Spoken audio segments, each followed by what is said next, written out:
Shri jaggery చీతల తత్వాల నేత బ్రహ్మ జిజ్ఞాస. ఈ బ్రహ్మ జిజ్ఞాస అనే గ్రంథంలో 10 భాగాలు ఉన్నాయి. ముందు మాట అమృతమస్తు అని ఆయన రాసుకున్నారు. అందులో జీవించడంలో జీవం జవం సత్వాలతో ఉండి పరిపూర్ణమైన వ్యక్తిత్వంతో ఉంటుంది.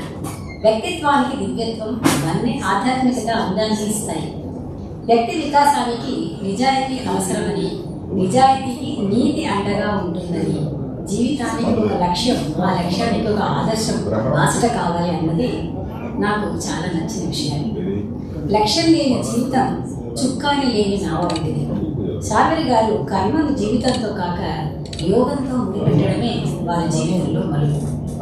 అసలు యోగం వలన కలిగే ప్రయోజనాలు ఏమిటో తెలుసుకోవాలి. యోగం బ్రతుకి ఒక అర్థాన్ని నుంచి జీవించడం జరుగుతుంది. జీవిత మార్గాన్ని ఒక సరైన గతిలో నడిపిస్తుంది. కేవలం తన కోసం మాత్రం జీవించరాదన్న సత్యాన్ని బోధించి నిస్వార్థాన్ని తొలగిస్తుంది. యోగంలో స్థిరపడితే జితప్రజ్ఞత అవుతుంది. యోగానికి లక్ష్యం ఏదో పొందడం కాదు, ఏమీ వెదలకుండా పోవడం, ప్రపంచం నుండి పారిపోవడం కాదు, భౌతిక చైతన్యం వదిలి దూరంగా నిష్క్రమించడం.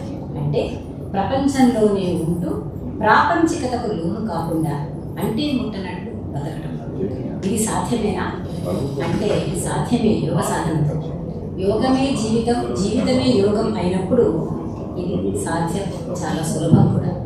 కానీ ప్రస్తుత కాలంలో యోగం అన్నది కేవలం ఆసనాలు చేయడానికి మాత్రమే పరిమితమైంది. అది శారీరక సామర్థ్యం అంటే ఫిట్నెస్, శరీర వశ్యత అంటే ఫ్లెక్సిబిలిటీ పొందడానికి మాత్రమే అనుకోవడం జరుగుతుంది. అది నేటి దుస్థితి. యోగం వేరు, జీవితం వేరు, ఆధ్యాత్మికత వేరు కానీ కాదు. ఆ మూడు త్రివేణి సంగమం వలె ఒకదానినొకటి వెనవేసుకుని ఉన్నాయి.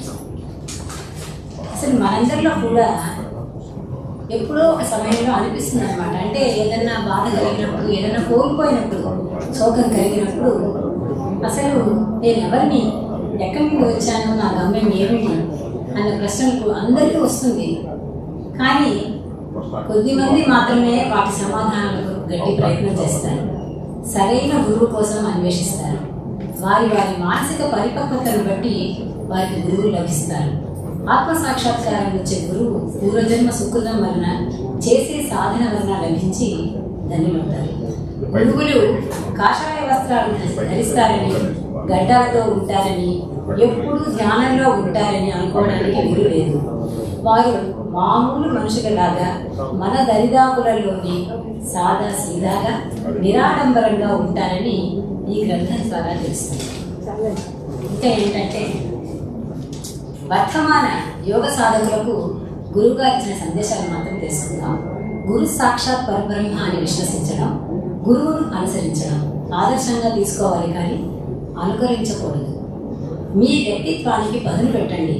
అంటే మిమ్మల్ని చూస్తే మరొక వ్యక్తి గుర్తుకు రాకూడదు. అహంకారం, కోపం, అసూయ లాంటి బలహీనతలకు వశం కాకూడదు. కష్టాలు వచ్చినప్పుడు నిజాయితీగా ప్రార్థిస్తే మాస్టర్ మనల్ని ఆదుకుంటారు. కర్మశేషం అనుభవించడానికి చిత్తశుద్ధి ఉంటే సహనం, సంయమనం ఏర్పడతాయి. చిత్తశుద్ధికి ఏం చేయాలి? సాధన చేయాలి. కాబట్టి ఇటువంటి చక్కటి అవకాశం ఇచ్చినందుకు, ఇన్ని మంచి విషయాలు మీతో పంచుకునేందుకు నాకు అవకాశం ఇచ్చిన సాగర్ గారి పుత్రులు వసంత్ కుమార్ గారికి, ఇటువంటి సదస్సుకి నన్ను అధ్యక్షత వహించవలసిందిగా నాకు మంచి అవకాశాన్ని ఇచ్చినందుకు విస్తారి గారికి, వచ్చిన మీ అందరికీ ధన్యవాదాలు. నమస్కారం.